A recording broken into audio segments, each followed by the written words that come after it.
For at kontrollere den indfyrede effekt, skal vi tvinge kedlen op i 100%. Starter med at trykke på den her knap i nogle sekunder, indtil der kommer til at stå reguleringsstop funktion on.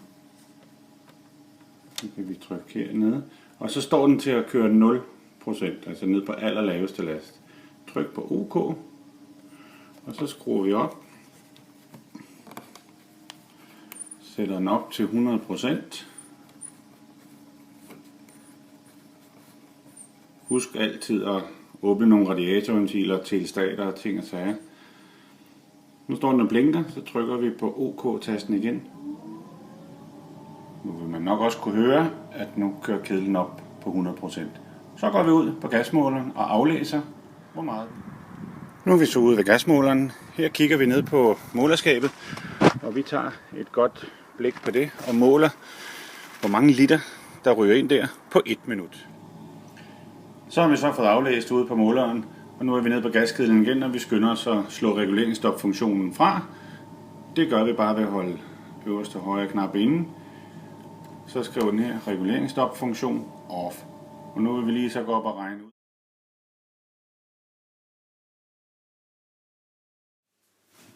Nu har vi så konstateret, at vekslerne ikke yder som den skal, så afmonterer vi kappen her, så vi kan komme ind til vekslerne.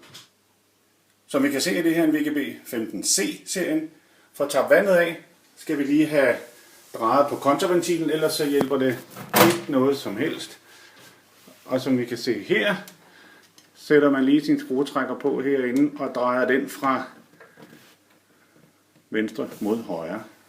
Så den står på A, og så kan vi tappe vandet af. Herinde, når vi har fået kappen af, har vi så veksleren, og det er så den, vi skal have afmonteret. Så det går vi i gang med.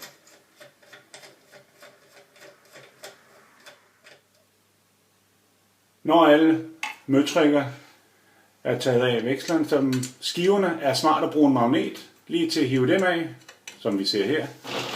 Så falder de ikke ned. Kom den der, og brug lige en magnet, så får du den af. Så er den der, og sådan gør man med dem alle sammen. Så ser vi brænderne afmonteret, yes. Og vi kan kigge ind i veksleren, og vi kan se hernede i hjørnet, der sidder nogle aflejringer. Det gør der også derovre. Det tager vi lige om lidt, krasser det af, og så går vi ud og bagskyller den. Så nu er det helt løsnet. Vandet er tappet af, og nu er veksleren klar til at blive pillet ud.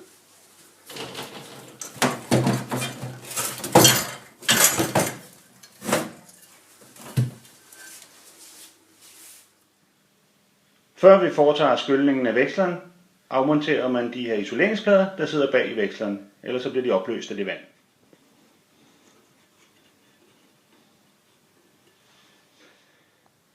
Isoleringspladerne er nu afmonteret, og vi er nu klar til at få skyllet nogle af alle de her aflejringer her. Så har vi fået veksleren ud.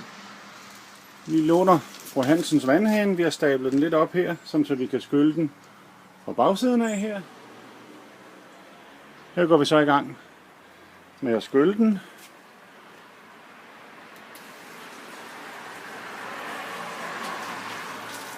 Så vi skyller op fra, ned igennem veksleren. Vi kan allerede nu se, at der kommer aflejringer ud derfra. Men højtryksspuling er ikke nødvendig. Skyld det på den her måde ned igennem, så vi skyller de fleste aflejringer ud den vej ned der. Tappet af, og nu er veksleren klar. Og vi tager et godt blik på det og måler